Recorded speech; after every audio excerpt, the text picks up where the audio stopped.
আসসালামু আলাইকুম ওয়া রাহমাতুল্লাহি ওয়া বারাকাতুহু। হাদিস অস্বীকারী সিরিজ 2 এর আপনাদের সকলকে স্বাগত জানাই। আজ আমরা যে বিষয়টি নিয়ে আপনাদের সামনে উপস্থিত হয়েছি, বিষয়টা হলো কোরআনই কি একমাত্র আল্লাহ সুবহানাহু ওয়া তাআলার ওহী, এর পার্ট 2 নিয়ে। আমরা প্রথম পার্ট হাদিস অস্বীকারী সিরিজ 7 আলোচনা করেছি। আমরা হাদিস অস্বীকারী সিরিজ 12 এ আজ দ্বিতীয় পার্ট আলোচনা করব ইনশাআল্লাহ।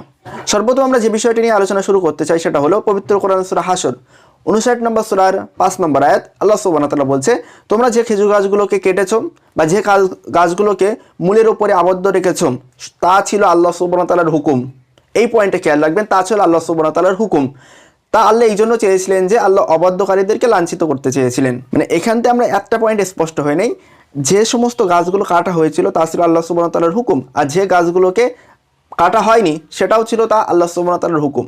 আর আল্লাহ সুবহানাহু ওয়া তাআলার হুকুম মানে সেটা কি? ওহী। আল্লাহ সুবহানাহু ওয়া তাআলা বলছে সূরা 42 নম্বর সূরা 51 নম্বর আয়াত, কোনো মানুষের ক্ষমতা নেই যে আল্লাহ সুবহানাহু ওয়া তাআলার সাথে সরাসরি কথা বলবে। আর এই আয়াতের শেষে ওহীর কিছু কন্ডিশন দিয়েছে, আমরা সেই বিষয়ে ইনশাআল্লাহ পরবর্তীতে আলোচনা করব। তাহলে স্পষ্ট আমরা একটা জিনিস বুঝতে পারলাম যে আল্লাহ সুবহানাহু ওয়া তাআলা কোনো কিছু যদি হুকুম করে বা আদেশ করে সেটা অবশ্যই ওহীর মাধ্যমে আমাদেরকে করবেন। কারণ আল্লাহ সুবহানাহু ওয়া তাআলা বলছে কোনো মানুষের ক্ষমতা নেই যে আল্লাহ সুবহানাহু ওয়া তাআলার সঙ্গে সরাসরি কথা বলার। আমরা এই আয়াতের দিকে ফিরে যাই এবং হাদিস অস্বীকারী ভাইদেরকে কিছু প্রশ্ন করি।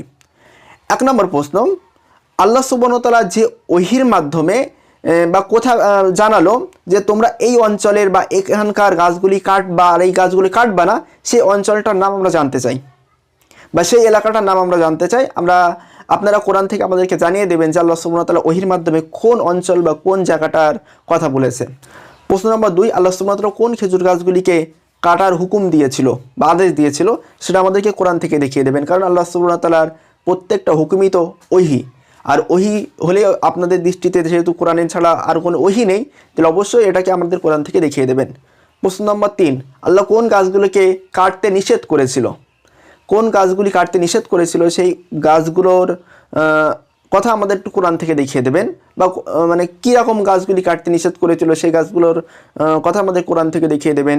কারণ আল্লাহ সুবহানাহু ওয়া তাআলা কিন্তু নির্দেশ করেছে বা হুকুম করেছে যে আমি এই গাছগুলোকে কাটতে নিষেধ করেছিলাম। তাহলে অবশ্যই আল্লাহ সুবহানাহু ওয়া তাআলার সেই কথাগুলো পবিত্র কোরআনের ভিতরে থাকবে। আল্লাহ সুবহানাহু ওয়া তাআলার প্রত্যেকটা হুকুমই ওহী। এই জন্য আপনারা যদি বলেন কোরআনের বাইরে ওহী নেই, তাহলে আমাদের এইগুলো কোরআন দিয়েই আমাদেরকে দেখিয়ে দেবেন। আর যদি বলেন যে কোরআনের বাইরে ওহী আছে, তাহলে তার কোনো কথাই হয় না। মানে বিশ্বনবী সাল্লাল্লাহু আলাইহি ওয়াসাল্লামের কথাগুলোকে যদি আপনারা ওহী হিসেবে ধরে নেন বা বিশ্বনবী সাল্লাল্লাহু আলাইহি ওয়াসাল্লামের হাদিসগুলোকে যদি আপনারা ওহী হিসেবে ধরে নেন, তাহলে তো কোনো কথাই হয় না। কারণ হাদিস থেকে আমরা বিস্তারিত ব্যাখ্যা পেতে পারি এই আয়াতগুলোর। আপনারা বেশি পরিমাণে শেয়ার করবেন ভিডিওটা। আসসালামু আলাইকুম ওয়া রাহমাতুল্লাহি ওয়া বারাকাতুহু।